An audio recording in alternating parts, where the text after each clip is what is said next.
So welcome, folks. I am just going to do a review of the Springboks versus Wales game. Amazing game.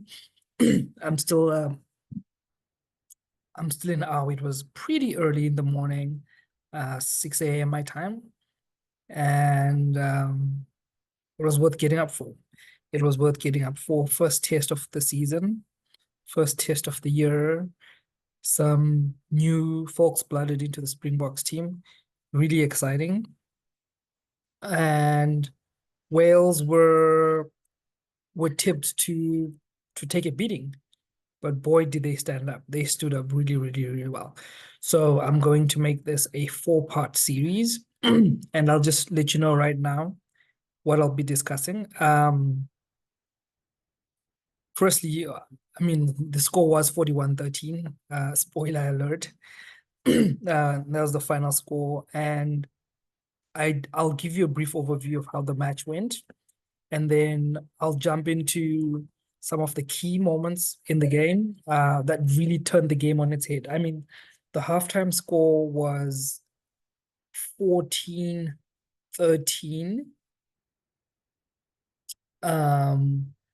14-13 to the Springboks. And it was a game, right? The Wales, they hung in there. They hung in there for a little bit.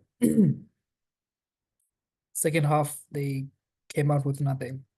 Coach 𝗓𝗏𝗄𝐻 must have said something very motivating. The team really stood up. So I'll first jump into the first half analysis, and I'll take you through some of the early challenges that Wales faced very early on. 2 yellow cards. They were playing with 13 men, and they did really well in that first half, right? They had a difficult start with, I think it must have been in under 2 or 3 minutes, 𝗔𝗯cie 𝗂𝗁𝗚 scoring in the corner with just 3 minutes, actually. And shortly after that, Rio Dyers had a yellow card for offside. So that didn't help the situation very much. And then I'll also go on and just talk a little bit more about the penalty try in sin bin that took Wales from 14 men, which was bad enough that early in the game, to 13. And then I'll explain the penalty try that resulted in the Wales, why that happened, and the impact on the game. Wales was resilient, and I'll share some stats around that. But they did come back with Dewey Lake's try, and I'll share a little bit more info on that. We'll also, in one of the later videos, jump into a second half analysis of the game, and where we'll see some of the controversial moments, like Mapimpi going over early in the second half, which, I mean, I am a Springboks fan. That had a hint of forward pass. But anyway, we'll review that and talk about it later. And then the Boks really came out dominant in that first half. They scored almost 30 points, and Wales just didn't fire a shot. They did a hang there. It could easily have been a 60-70 point score. So I think they did well.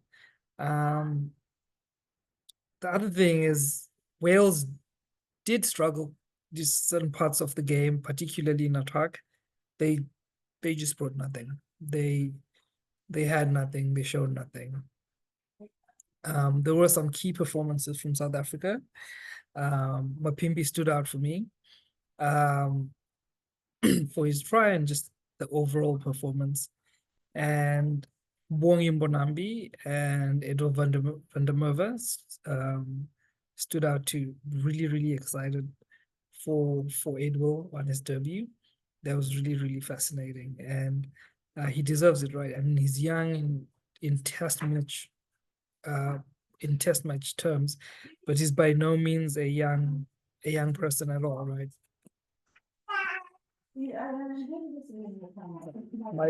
My kid is here.